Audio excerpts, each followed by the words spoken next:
right, everybody, welcome to this episode of The Walkthrough. I am your host, Anthony Marino. So happy to be here with you once again, part of the Overreaction Sports Network. And of course, we are brought to you by our friends here at FanDuel. And listen, week 6 of the NFL season. I'm sick of talking about week 5. I think there's been enough chatter about the Bills' loss on Sunday Night Football. Now we kind of get to this point where, we can take a look at things, and Bills are on Monday Night Football at Atlanta, taking on the Falcons, looking to improve to 5-1 before they head into the bye.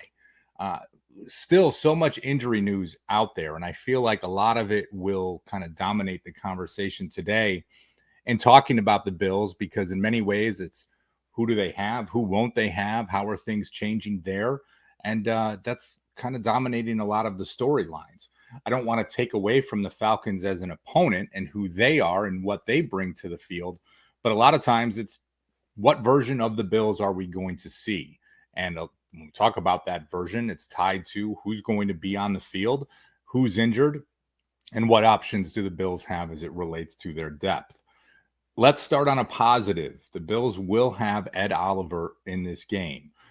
No game designation, a full practice participant, kind of been ramping up since week 1 with that injury against the Ravens, and the Bills certainly need him. When you talk about the defensive tackle position, Daquan Jones even had to spend some time playing 3 technique last week. That is certainly not ideal. The injury to TJ Sanders going on injured reserve. Yes, we've seen flashes from Deion Walker, but the Bills have had to use practice squad call-ups to kind of fill things in at defensive tackle. So the big news, Ed Oliver coming back. And listen, it's not that you expect the same Ed Oliver that you saw against the Ravens in week 1 every single week of the season. No, that is not the case, right? But as we go through with this, it is one of those scenarios that having Ed Oliver back fills what I see as the biggest need on the Buffalo Bills defense. You can talk about other positions. I know there's been a lot of chatter around the kind of production that has come from the safety position, of course, CB2 and what's going on there, and injuries at linebacker. Like, listen, the Bills got some holes to fill, but to have the production from Ed Oliver, you can argue he might be the Bills' best defensive player. And to be without him the last 4 weeks, that is certainly shown. And now you've got the Buffalo Bills heading to Atlanta. Bijan Robinson, one of the best running backs in all of football. They even have a great backup running back in Tyler Algier, kind of using a bit of a two-headed monster there. The Bills are going to need to be good against the run. I mean, and I say good, I don't even mean great, right? But just better than they have been. And Ed Oliver is certainly a key to that. Having him and Daquan Jones back together will be fantastic to see. And hopefully Ed is fully healthy. I thought he was going to play last week against the Patriots, and it seemed like things were progressing in the right direction. Maybe the Bills just wanted to be a little bit cautious and wait another week, and I think that might be the case. So Ed Oliver back for the Bills on Monday Night Football. I'm certainly excited for that, and I hope that you are too. Real quick, before we get into some other thoughts around this game, need to recognize our sponsor, our good friends at Anchor Bar, home of the original Buffalo Chicken Wing. It's the place to watch the Buffalo Bills and all of your favorite sports teams. Go to anchorbar.com to see all locations and info for online ordering. Anchor Bar original Buffalo wings are fresh, never frozen, jumbo, high-quality wings. The wings are deep fried and sauced to your liking with over 24 varieties of sauces and dry rubs to choose from. In addition to their famous original Buffalo wings, all Anchor Bar locations have a wide variety of menu choices: appetizers, boneless wings, chicken tenders, pizza, beef on wick, burgers, sandwiches, salads, and so much more. So currently, Anchor Bar has 16 locations with 3 new spots opening this fall in Tucson, Arizona, Frisco, Texas, and Raleigh, North Carolina. And I will continue to stump for them to add a location here in Albany, New York. So big thanks to everyone at Anchor Bar for the support as we get ready for Monday Night Football. Nice thing about this matchup, 7:15 p.m. kickoff. Not to show my age, but the earlier these games start, sometimes that is certainly better for me. But 7:15, part of a Monday Night Football doubleheader. The game will be on ESPN. Additional news, talked before about defensive tackle. If you had not heard, TJ Sanders, the second-round pick, is going on injured reserve. There is a chance he might be able to return per Sean McDermott at some point in the season, but he is having a surgical procedure on his knee. So that is something certainly to monitor, and it's been an uneven start to the season for Sanders, to say the least. Now we talk about another player going on injured reserve, and less optimism about a return there with Damar Hamlin, a pectoral injury that took place in practice. He may be done for the season. Sean McDermott did not commit one way or another, but based on the tone of his comments and what he was saying, it seems like there's less optimism about Hamlin coming back. So that leaves a big question of who is going to fill that roster spot. And I know when we talk about the Bills, you've got two guys that are set to come off suspension later this week or after this week, in defensive end Michael Hoyt and defensive tackle Larry Ogunjobi. Now, certainly the spot that Sanders will vacate, that allows one of them to take that spot if necessary. And if you just want to do a 2-for-2 swap, you can be like, okay, yeah, this guy comes in for Damar, and then you're set at 53. But you're going to need another safety on your roster. And that leaves a big question for the Bills and what they are going to do. Do they elevate Jordan Poyer from the practice squad, or do they look to sign someone else from, a street free agent? Do they look to make a trade? Do they look to make some type of a move there to add depth at the position? Of course, you've got Jordan Hancock on the roster, a 5th-round pick who is recovering from injury early on, and we think he's a high potential, but, way too soon to be able to tell there. And I'm not sure if Sean McDermott and Bobby Babich are going to look to go with a 5th-round rookie that's battled some injuries and missed some time during camp in the preseason versus a trusted veteran and Jordan Poyer. We've seen this before with the Bills. They go back to the alumni network and Poyer coming back and signing with the practice squad this year.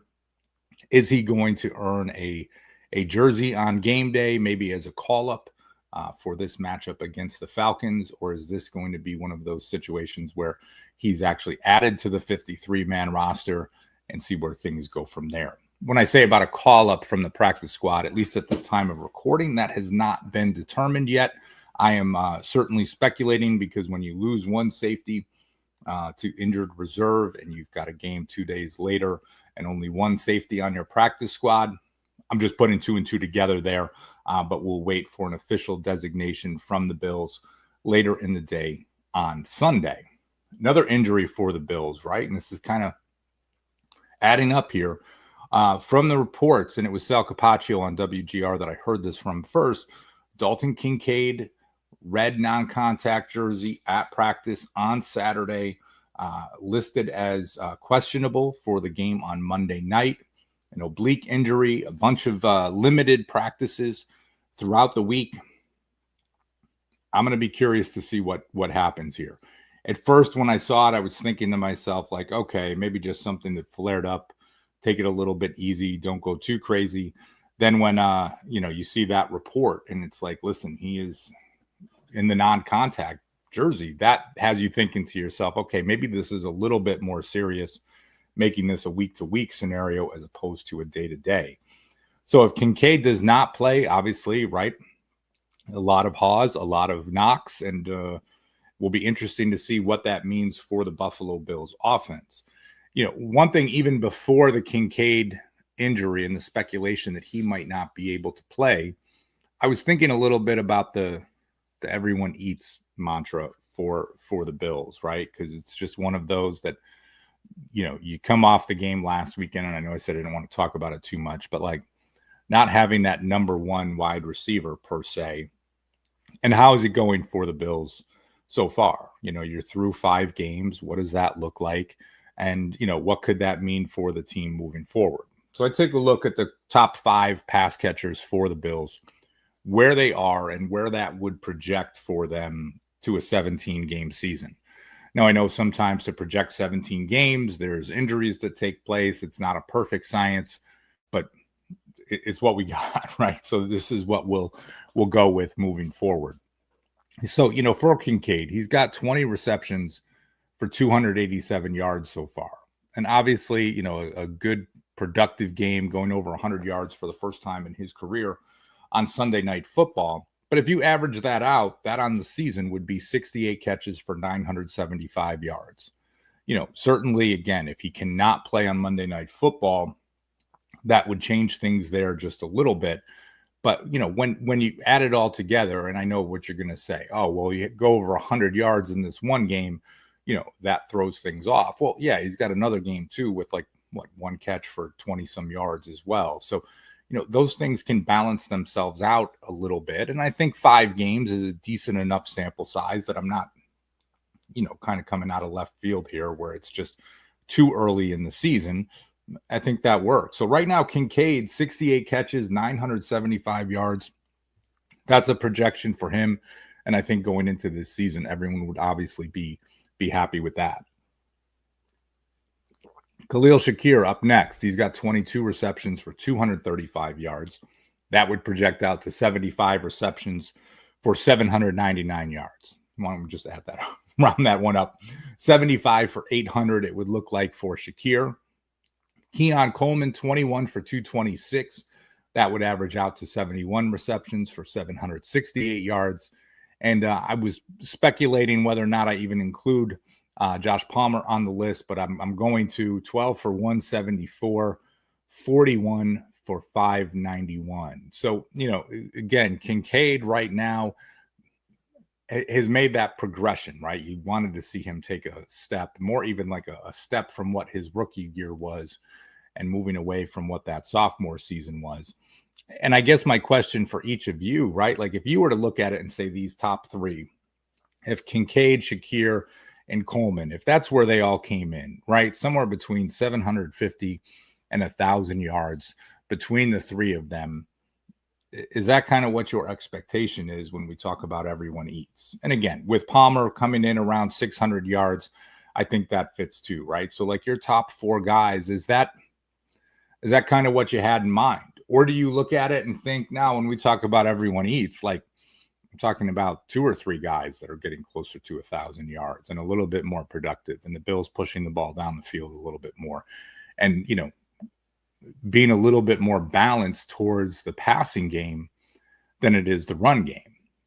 And I think a lot of this conversation, it is magnified because the offense did not have a good game on Sunday night. So I do get that part. And then there's a lot of conversation of like, well, the Falcons have the top rated passing defense in football. But I think that's a little bit skewed. You got one game against Marcus Mariota, a game against Bryce Young, a game against J.J. McCarthy, like just sort of what the game script has been for each of those games. I don't look at this and say, gosh, the Falcons pass defense is the most, daunting in football, that this is something that I don't think these guys can have a great game. But again, there always seems to be that balance where it's a little bit of a rotation. And as we talk about, if, Dalton Kincaid is not able to play, then it is really going to fall on the wide receivers. And they have not been as consistent as Kincaid has been yet this season. And, is that going to be something that one of these guys can step up? And a lot of that stepping up, I focus that conversation on Keon Coleman. Khalil Shakir is always going to be a model of consistency, and I think that's great. That's why he got the contract. That's why he earned the contract, and that's been fantastic. Palmer might be a little bit of a high variance between what he can do each and every week. And then there's Keon Coleman, 23 years old, disciplined for the second time in his NFL career last week against the Patriots. I tend not to treat that like it's a huge deal. I mean, especially if he's just sitting out the first series of the game. If he sat for the first quarter or the first half or the entire game, then you're thinking to yourself, this is a bigger problem. I also don't think that Sean McDermott is some sort of softy, that if someone is doing something major, that he's just giving a minor slap on the wrist of missing the first series. But it's certainly something you don't want to see again. But Coleman is that player that has the potential to be a great wide receiver. And when I say great, I don't mean like Jamar Chase. I don't mean, the top wide receiver in football. But I mean someone that can consistently be expected to go for over 1,000 yards each year, be that red zone target, push himself to get 10 touchdown catches each season. I mean, we've seen the highs have been good enough that Keon Coleman can be that player. And you saw a little bit of that even, on Sunday night, where early on it was just like, okay, I'll call them drops early on, a bad fumble early on. And, then later in the game, you see, okay, he's making some plays, making some catches, a late touchdown that was necessary. I realized it was nothing crazy. I realized they had the one in the back of the end zone that did not count, but that just showed the athleticism that Keon Coleman possesses and what he can be and what he can do. So all eyes are on Coleman, at least this week, I think, from Bills fans. Following that, when that comes out, Coleman certainly accepted accountability. He met with the media. I like to see all of that from a young player, and it's not that you just sort of hide behind, your coach reporting on it or don't talk with the media. It's not a big deal if you don't treat it like a big deal. And if he was just going to avoid talking with anyone about it and not accept accountability, then it becomes a bigger deal. So to me, I don't see it as a big deal right now, and I look for Keon Coleman to have a great game on Sunday. In addition to that, I'm looking to see James Cook have a great game. And it's interesting, played at the University of Georgia. So a little bit of a homecoming for him going down to Atlanta. Him and Bijan Robinson are going to be the two biggest weapons on the field. No disrespect to any of the Bills wide receivers or to Drake London. And of course, I'm excluding Josh Allen. I'm talking about the playmakers, right? The offensive weapons for each of these teams. This is probably going to be a battle of two great running backs and which defense can kind of contain these two. With Oliver coming back, I like the Bills' chances. Falcons have been a little bit suspect against the run.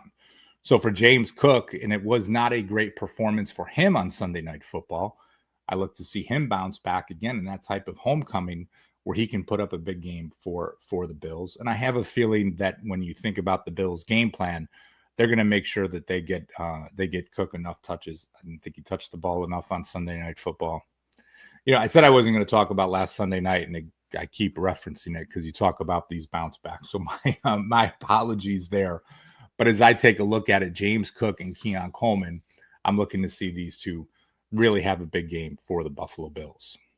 Plenty of other things to keep an eye on when it comes to the injuries. No surprise here that Matt Milano will not be playing. Really, the big question is who will start next to Terrell Bernard at linebacker. Dorian Williams looks like he's fully recovered from his injury. No game day status as it relates to his health for Monday night. And then you've got Shaq Thompson, kind of the savvy vet who is, the one that was to fill in for Milano last week and has certainly showed well so far through 5 games this year. Personally, I think Shaq Thompson will probably get the start. But then there's part of me too, maybe the Bills are going to have some more 4-3 looks. Again, you really need to contain Bijan Robinson. I don't think Michael Penix as a passer is what scares you, even though they have some weapons. I think the key is going to be on stopping the run. So maybe we see Terrell Bernard, Dorian Williams, and Shaq Thompson together in a traditional 4-3 set. And Taron Johnson maybe is spending a little bit more time on the sidelines during this matchup on Monday. I have a feeling you might see a little bit more of that. The Bills, when you talk about stopping the run and who Bijan Robinson is, and trust me, I'm not just going to sit here and be like, oh, a 4-3, that's going to make sure that they stop Robinson. No, he could be a 4-3, a 4-4, whatever it is. It's a type of situation where when you have an explosive back like him, it's going to be an opportunity for him. So even whatever alignment you have, he still may be able to produce in this matchup on Monday, but I do expect to see more 3 linebacker sets from the Bills. And maybe I'm right, maybe I'm wrong, but I hope that Matt Milano can make a healthy recovery, get back after the bye, because certainly I thought the Bills looked better with him on the field in this last game in the first half than they did in the second half against the Patriots. But again, we will see. Is it going to be Dorian Williams? Is it going to be Shaq Thompson? It's going to be a combination of both. So we will find out on Monday night. Also plenty of conversation this past week about cornerback too. We just got to wait and see what happens here. I keep waiting patiently for an update on Maxwell Harrison, just any glimmer of hope, but it would not have made sense. And again, it was Sal Capaccio from WGR 550 AM talking about this. To open his practice window now would make no sense because the Bills are on bye next week. There's no practices, so he would not be getting reps. He would not be working with the teams. Most of the guys will be off for the week, maybe some around the facility getting treatment and doing some things there, but that wouldn't be the case. So for now, we kind of need to hold on with Tre'Davious White, maybe a showing from Jamarcus Ingram, of course, Christian Benford as CB1. Yeah, this is one of those scenarios where you think to yourself, like, gosh, after Hairston went down after 4 practices in training camp, should the Bills have done something else? And of course, they like Dorian Strong, and then he ends up getting injured just a couple of weeks ago. So, hindsight is 2020. I don't want to look at it, but we talk about the trade deadline coming up. Do the Bills look to make a move in another type of position to do something to address some of the injuries that they've had, as we were talking about safety beforehand, what they might look to do there?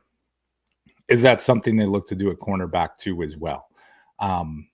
I tend to think they won't. I tend to think the trust that they have in Tre'Davious White, and I think in some ways the struggles he's had have been a little bit overblown. I'm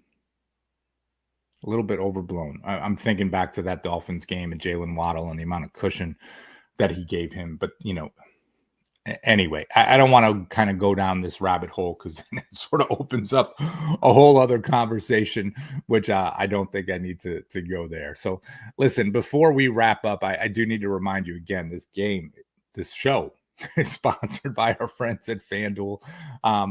We look at this for the Bills. I do like them to go over the number of 48.5 on this weekend's game. Again, you can find that at FanDuel.com, and appreciate their support of the show each and every week. Appreciate our friends at Anchor Bar for their support. And just in a quick recap, right? Ed Oliver looks like he is back. Sorely missed on the Buffalo Bills defense, and we'll be happy to see him lining up on Monday Night Football. What are the Bills going to do as it relates to the safety position? Will we see the return of Jordan Poyer on Monday Night Football? I certainly think that's got to be the direction where things are trending, with Damar Hamlin going on the injured reserve and with Poyer being the only safety on the practice squad. Dalton Kincaid, hoping he can play, but right now I'm not feeling too optimistic based on the practice reports from Sunday. And of course, we'll be watching to see what the Bills do at linebacker. So listen, I am going to get out of here. Thank you as always for tuning in.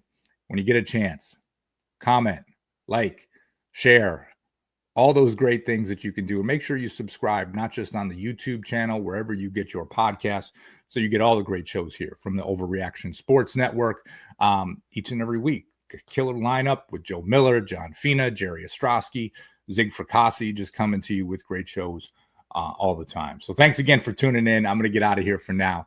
Appreciate y'all. And as always, go Bills.